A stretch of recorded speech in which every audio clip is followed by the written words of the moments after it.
Oof. Range high too, like short-term range high. I don't know if I can bring myself to long in this right now, honestly. I think I might wait.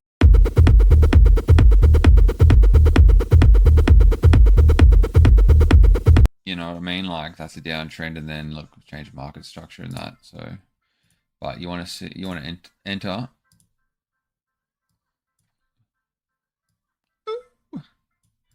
You want to enter like down here, right? Not while it's falling.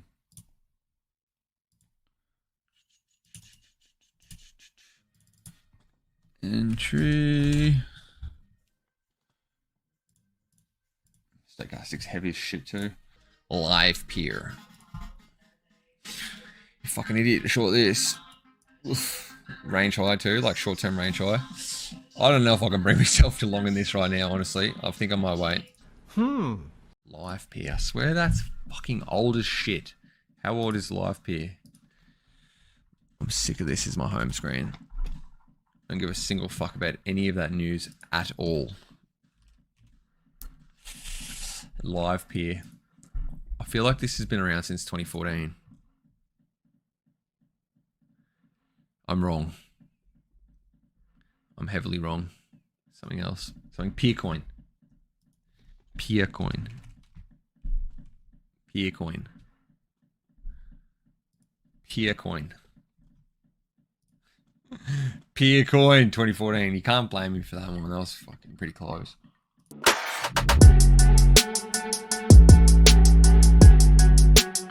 Alright, live peer. Open interest. Low as shit too. Everyone's forgetting about it. Look at that. Flattening out. Funding rate.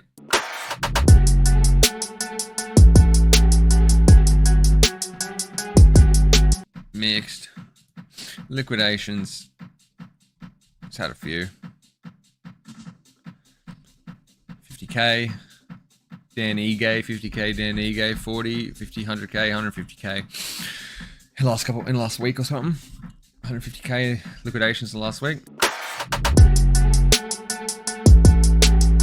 PT, we'll have a look at that first. But what we're looking for here is still, we're just keeping the same theme. So sort of like a learning experience, keeping the same theme where we're using the 200-day simple moving average, 200 moving average on the daily chart. So 200-day simple moving average. We've got CT MAC indicator here. You click settings, you scroll down. These are all the different moving averages settings that you can put on. SMA for simple moving average, EMA for exponential.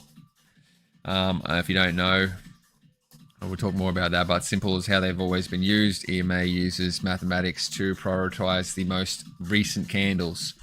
So 200-day simple moving average, like I said before, it's like the definition of bull and bear market in some people's opinions. Not mine, but it's probably the most respected moving average in existence, I would say. So it's a good habit to use it. And we're just showing that you can, just by using a simple 200-day moving average, you can find shorts, you can find longs. Join that with a bit of range experience, range trading experience, or understanding where to draw the ranges, most pivot points, boom, boom, boom. See that? Like if you zoomed in a bit, you see probably a bit more action going on about there. Like if we zoom into the hourly chart, this is zooming in. See how it's like all those candles are closing around there. Goes up, yeah, it spikes up, but bang, bang, bang, spike up, down, bang, bang, bang. And then it becomes a serious point of interest right there at the just before $8. And that is where a good short would have been entered, but we didn't do that. Now we're looking for longs because it's above the moving average. I mean, it's on a massive downtrend. If I wasn't using the moving average, I wouldn't touch this with a fucking whatever it is. Oh yeah, that's right. We're at range low. I don't know if it'll get range low again though, but we'll do it. We'll do. If you don't set an alert for this to come back below this big engulfing candle right here, see this one? I'm looking for an entry here. All it has to be is below this. You know what, really? Yeah, see, I'm having too much fun now. We'll zoom in here. This is the chart. We'll zoom into the hourly chart. We can see it here. It's a fucking not a bad little liquidity fucking scoop like this, and then reclaim the range. All right. Let's do, what sort of leverage they want to give us for this one.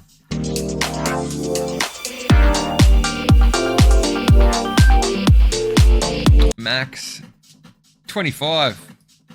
All right, we might do a Hellman here. So we might play that this is the lowest that it's going to go. That's what we're betting at. Betting that this is the lowest that it's going to go. So you can nearly use that whole 25x leverage, just about 21x leverage right there. So we can do here. I don't like entering here. I want to enter under at least minimum under this, preferably under this. So like preferably here. That's where I want to enter. But for the stream, we're gonna have some fun. Open. Cost 50%. Take profit. So flip back over here. Anything else we can use in conjunction? Oh yeah. Nothing really. Just go a nice 5.369. Damn, yo, fine. That's a fucking sign. 5.369. 5.369.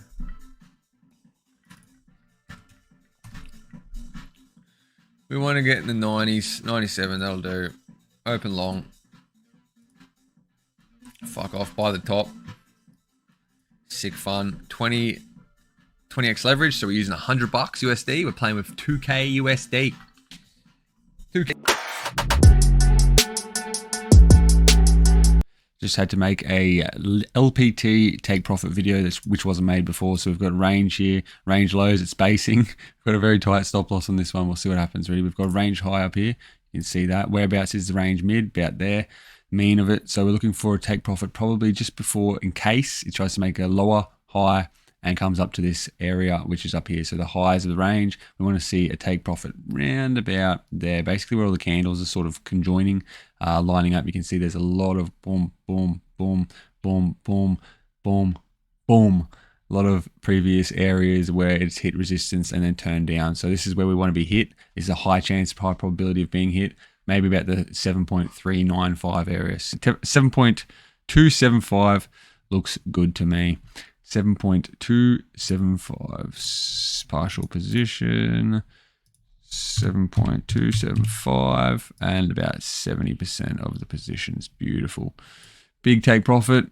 See if it's hit right there. There she is. Lovely landing. Talks. Bam! Big green candle. 23 or something % on LPT last night, which obviously transfers over to our trade, which is up now 313%. So ideally, we wanted to be hit right on the peak of that. That was where our take profit order was aiming for, to get hit right on the top of that little wick. So if I was awake for this, I would have tried to, because we would have zoomed in and we would have seen, hey, it's sort of starting to roll over a bit. You could have gotten tricked by this one, but a lot of the time it's the second one that goes, and we would have hoped to take profit here or have that hit at take profit. So when we're putting these take profits in, the goal is to hit the top of the wick, right? Obviously, we've done that before. We want to do that in the future as well. But one thing that people, and you might have picked up, if you haven't picked up so far, you may have noticed that your favorite influencer, your favorite streamer, your favorite talker, your favorite technical analyst, your favorite chartist, whatever they want to be called, they get it wrong a lot, a shitload. So people are going to get it wrong. I'm going to get it wrong. Everyone's going to get it wrong. We're just trying to get it somewhat right. So that wasn't the perfect entry there, the B, but it looks pretty bloody good when you got a big green candle overshadowing it. So now when we've got this money sitting here, this 300%, we wanted to catch it here. So how do we know whether to wait patiently and see whether it goes up to here, or this could potentially just be a short squeeze and be a lower high and then continue back down and erase our gains. So we don't want to erase the gains as they're slowly dwindling. It would have been, nearly 500% up here, or 450 or something like that. So we don't want to erase the gains. So we'll flick over to the funding rate and then we'll have a look at what's going on.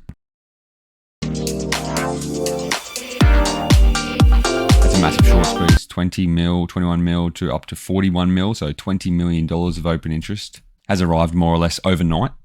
But the funding rate's what we want to see. We want to see red funding rate, meaning people are shorting it. So it's going to go up. What do we got? Oofed. There we go. That's a big red funding rate. So that actually gives us a bit more hope You might be able to see it a bit better if I go like this, change the settings. You can see the red will make it, you double click it, go style, go negative, put it up to 100, change the bars a little bit, bang, you can see it's starting to flick green now as well, but it's had a shitload of people shorting it for the last 1, 2, 3, 4, 5, 6, 7, 8, 9 or so hours. So these are all shorters that are in the money now, and hopefully they get stopped out. That's what we're praying for. So we've got a few options here. Option 1 is leave the stop loss here at break even and then let it play out and aim for our target, the target that we estimated. Or option 2 is bring the stop loss up to around the range lows, and if it hits these, we get cut out and that's our profit. We can still leave, we can take 70% there, still a big profit taken, and then we'll let the 30% ride.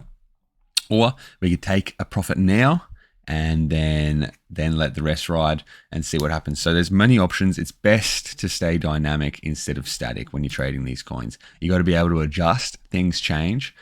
Funding rates change, open interest change, price of Bitcoin, the markets change, plenty of shit changes.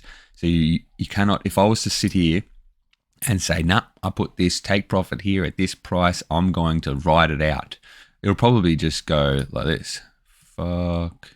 It'll draw it. Fuck you. So that's most likely not going to be the right option. So the right option is going to be either putting a stop loss somewhere around here and taking some profit, or taking some profit right now. So why would we want to wait? We want to hope. If we were to put a stop loss down here, we'd be hoping that it bottoms here, basically, and that's a bit greedy in my opinion.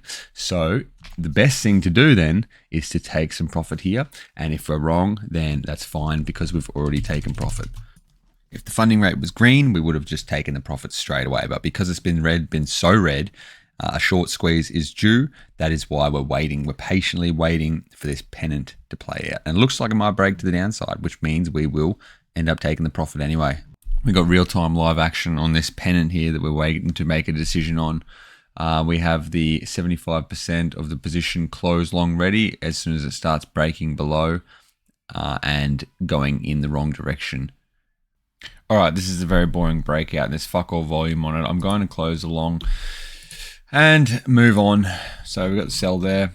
And the answer is taking profit when it's there. You'll find when you've been doing this for a long time that when the profit is staring you in the face, it is much, much easier to make up a reason why to let it keep running so you can make more profit. That is the greed kicking in. If you have a plan and it hasn't been hit, or it's been stuck, or things have changed, then there's profits right in front of you. You take the profits nearly all of the time because there is so many more trades available, especially on a winning strategy like the one that we're using, one with a high win rate. There's just another trade around the corner. This gives us some free capital. Look, $250 worth of free capital off 100 or whatever it was. So we've got that plus this, so much more capital, roll on, compound and move on. Plus we've got skin still in the game. So it's just a win-win. You're always looking for the double wins, always.